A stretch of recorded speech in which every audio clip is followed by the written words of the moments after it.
Bienvenue dans cette nouvelle capsule. Alors le sujet du jour aurait pu être classé dans la rubrique éducation, mais nous avons choisi de l'arranger en fait dans les relations sentimentales parce que c'est un sujet qui a un impact important sur la vie de couple. Nous abordons aujourd'hui un sujet qui a tendance à se généraliser et qu'il est bon de savoir gérer, de savoir maîtriser si vous souhaitez qu'il règne dans votre maison en fait une belle harmonie au sein de la famille. À la fin de cette vidéo, vous saurez comment gérer efficacement une famille recomposée.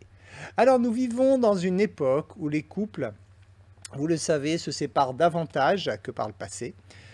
Pour information, un couple sur deux en France, en fait, divorce dans les 5 ans qui suivent le mariage, ce qui est quand même énorme. Lorsque ces couples ont eu des enfants dans les premières années du mariage et qu'ils décident donc de refaire leur vie, il se crée alors donc une situation de devoir gérer des familles recomposées, ce qui n'est pas une mince affaire. Si vous avez déjà vécu cette situation, vous savez en fait qu'il est courant que les enfants n'acceptent pas celui ou celle qui prend la place de son parent. C'est une réaction en fait normale de la part d'un enfant qui a l'impression que le nouveau conjoint en fait lui a volé son papa ou lui a volé sa maman. Les séparations se passant rarement bien, il y a aussi le fait que l'enfant prend conscience de la souffrance de son parent, que ce soit de son père ou de sa mère, et cette souffrance, en fait, il tient le nouveau venu pour responsable de cette souffrance. Donc, lorsque vous vivez cela, en fait, vous cherchez à arrondir les angles, c'est-à-dire lorsque vous êtes dans cette situation où vous devez gérer un conflit entre votre enfant et votre nouveau conjoint, vous cherchez à arrondir les angles et vous cherchez en fait à jongler. Toute à longueur de journée, vous êtes là à jongler pour essayer d'arrondir les angles, pour faire que les choses ne dégénèrent pas et que la communication puisse à peu près passer entre les deux. Cela, malheureusement, ça amène une situation où vous allez vivre sans cesse dans du stress, vous allez vivre sans cesse dans cette peur qu'il y ait un conflit qui explose encore d'un moment à l'autre. Et cette situation, malheureusement, ne vous permet pas de vivre une vie harmonieuse. L'enfant également, ce qu'il ne va pas apprécier, c'est qu'un étranger va lui donner des ordres. Jeune, tu n'es pas mon père, tu n'es pas ma mère. On l'entend souvent dans les familles recomposées. Donc ça, bien sûr, il va falloir en tenir compte également. Pour peu que l'adulte, à son tour, veuille également faire preuve de son autorité, alors là, vous avez effectivement tout ce qu'il faut pour que ça explose. D'un côté, un enfant qui ne veut pas écouter et de l'autre, un adulte qui veut s'imposer. Et ça crée vraiment après des conflits énormes entre les deux. Pour cela, donc, vous cherchez en fait à recomposer votre quotidien donc avec ce jonglage, c'est bien le mot que je tiens à utiliser, où vous êtes là en permanence en train d'essayer de trouver cet équilibre pour que ça se passe bien.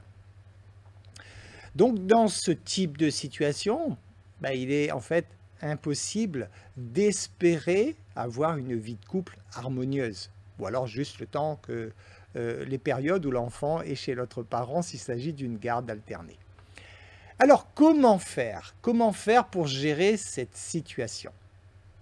En fait, tout commence déjà avant même que la famille se recompose, ça se passe déjà en fait lorsque les relations commencent à se dégrader entre les parents, avant la séparation. Voilà, donc si c'est possible à vous de le gérer, gérez-le donc déjà avant même la séparation.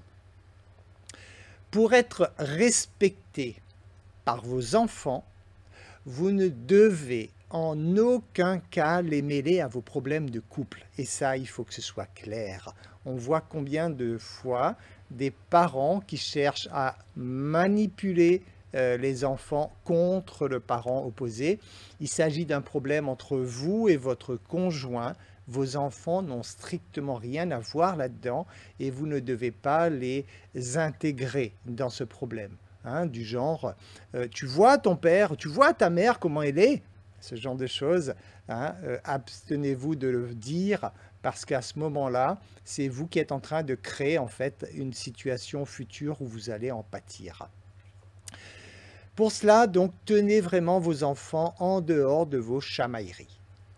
Ensuite, il est nécessaire de discuter calmement avec votre enfant, je parle toujours donc avant la séparation, en expliquant en fait à votre enfant que vous ne vous entendez plus hein, avec votre conjoint, mais que ça ne change rien pour l'amour que chaque parent éprouve pour l'enfant.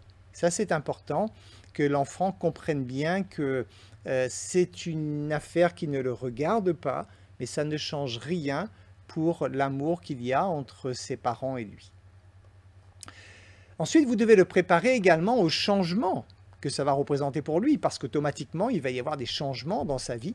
Et votre enfant, comme chaque être humain, en fait, il a peur de l'inconnu. Il faut donc lui expliquer calmement, clairement, comment vont se dérouler les choses pour que votre enfant ait le temps de se préparer psychologiquement à ce changement. Hein, il n'y aura dans ce cas pas d'inconnu, donc pas de peur qui vont apparaître chez votre enfant. Même si au moment de la séparation, vous n'avez pas l'intention de refaire votre vie, c'est un sujet qu'il va falloir aborder également avant que vous le fassiez, afin qu'il soit préparé une nouvelle fois. Il est clair que si un jour vous amenez quelqu'un d'autre dans la maison et que votre enfant n'est pas du tout préparé à cela, de nouveau, ça va être une réaction réflexe. À partir du moment où il y a une situation inconnue, c'est l'instinct de survie qui prend le dessus chez l'enfant, c'est son cerveau reptilien. Et à ce moment-là, il est dans deux choix possibles, la fuite ou l'attaque. Généralement, hein, ça se transforme en attaque, c'est-à-dire il va se rebeller parce que c'est une réaction naturelle chez l'être humain lorsqu'il est face à une situation inconnue. Donc c'est à vous de préparer également votre enfant à cette éventualité, ou alors, si vous n'avez pas pu le faire au niveau de la séparation, dès lors que vous envisagez de refaire votre vie, il faut vraiment en parler à votre enfant pour qu'il puisse comprendre, pour qu'il puisse vous poser les questions nécessaires, pour que vous puissiez le rassurer. Ça, c'est vraiment extrêmement important parce que sinon, c'est une réaction inconsciente que votre enfant va avoir de vouloir lutter contre le nouveau ou la nouvelle venue.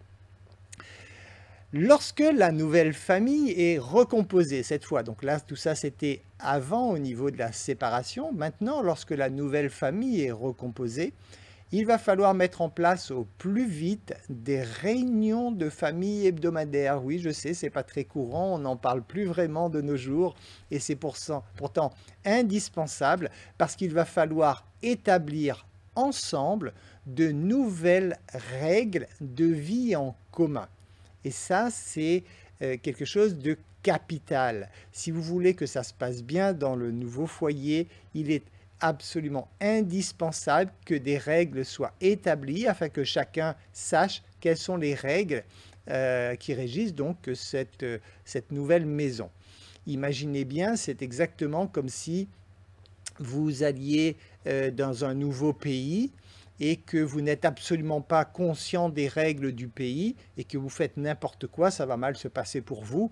C'est pareil dans la maison. Hein. Pour pouvoir faire que ça se passe bien, il faut qu'il y ait des règles et que ces règles soient suivies, établies déjà par tous et suivies par tous. Si jamais il ne s'agit pas de votre enfant, vous devez prendre conscience en tant qu'adulte qu'il y a des règles que votre enfant a connu par le passé, une éducation qu'il a pu avoir, qui pourrait ne pas être du tout conforme à vos propres valeurs.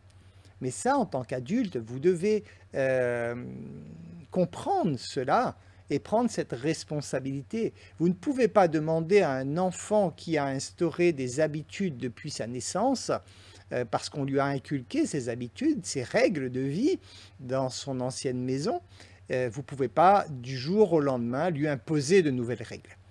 Lorsque vous établissez ces règles de vie, il est important que votre enfant y participe, parce qu'il faut qu'il puisse s'exprimer. afin qu'il valide en fait ces nouvelles règles. Faire des réunions de famille, ce n'est pas établir une liste de règles et l'enfant va devoir obéir, exécuter les ordres. À ce moment-là, vous faites tout pour être sûr de réveiller l'ego chez l'enfant et vous êtes sûr que vous aurez toute sa résistance. Il faut vraiment que vous placiez les règles une à une, que vous puissiez en discuter et que votre enfant valide, qu'il soit d'accord de cette nouvelle règle, ce qui veut dire que lors de ces réunions, il va y avoir une phase de négociation, bien sûr, de discussion, bien sûr, hein. Il va falloir vraiment prendre le temps nécessaire pour cela, parce qu'à partir du moment où votre enfant aura validé une règle, il ne pourra que les respecter, ou en tout cas s'il ne les respecte pas, on va voir les conséquences après, mais en tout cas, il est beaucoup plus facile à lui de respecter une règle qu'il a lui-même établie, plutôt qu'une règle qui lui est imposée, où là, il va vraiment tout faire, au contraire, pour ne pas respecter cette règle. Une fois que vous avez établi ces nouvelles règles de vie en commun, ces règles de vie, ça peut être par exemple comment se partagent au sein de la famille les tâches ménagères, par exemple, hein, qui débarrasse la table, quand, qui fait la vaisselle, etc. Si votre enfant est en âge de faire tout cela, il est évident que votre enfant doit participer aux tâches ménagères, parce que déjà vous allez le valoriser d'une part, même si au début il ne va pas aimer ça, et en plus vous allez aussi le permettre, lui permettre de se développer, de s'épanouir, et surtout d'en être responsable. Donc une fois que ces règles sont établies, que vous les avez identifiées, parce qu'une règle, une fois qu'elle est établie, vous devez le noter, éventuellement l'accrocher sur le frigo ou autre, quelque part qui est vraiment bien visible de la part de tous, et chaque règle établie doit être assortie en fait d'un prix à payer si jamais cette règle n'est pas établie, n'est pas respectée. Hein, donc une règle sans prix à payer, elle ne sert pas à grand chose, donc toujours une règle assortie d'un prix à payer. À ce moment-là, vous êtes sur les bases d'une éducation réussie, c'est-à-dire quand vous avez des règles de vie avec un prix à payer face à chaque règle, si votre enfant ne respecte pas la règle, il sait par avance le prix qu'il aura à payer. Ça peut être une privation de console ou autre, en fait c'est à vous de définir le prix à payer que vous voulez mettre en face. Mais en tout cas, dites-vous bien que lorsque vous établissez ce schéma, l'enfant, il n'est plus sous votre emprise. Il sent qu'il a cette liberté d'être lui-même, cette liberté de respecter les règles, mais également, vous devez lui accorder le droit de ne pas respecter ces règles. Mais à ce moment-là, il aura à devoir à payer le prix qui va avec. Et ça, c'est essentiel, parce que lorsque vous montez une éducation basée sur ce principe, ça veut dire que votre enfant ne pourra jamais vous reprocher des punitions que vous allez lui donner. Ce n'est pas du tout ça. Il pourra juste s'en prendre qu'à lui-même en disant « je n'ai pas respecté la règle, donc je comprends que je dois en payer le prix, mais je ne peux m'en prendre qu'à moi-même. La fois prochaine, si ce prix il est trop douloureux à payer, ben, je m'efforce la fois prochaine de respecter les règles. » Et à ce moment-là, votre enfant, il se met dans un état d'autodiscipline, tout simplement, hein, vous le responsabilisez et vous ne sapez pas sa confiance en lui, ce qui fait que vous êtes en train vraiment de mettre en place les bases d'une éducation réussie et d'un épanouissement donc pour votre enfant, pour faire que lorsqu'il sera adulte, ce sera donc un adulte responsable. Voilà, j'espère que ces conseils vous seront utiles. Ce sont vraiment les grandes lignes, il faudrait pouvoir développer tout cela et on le fera dans d'autres capsules. Mais déjà, vous avez là les bases essentielles à comprendre pour que vous puissiez vivre une nouvelle harmonie au sein d'une famille recomposée. Je vous remercie pour votre écoute. Je vous dis à très bientôt dans une nouvelle capsule.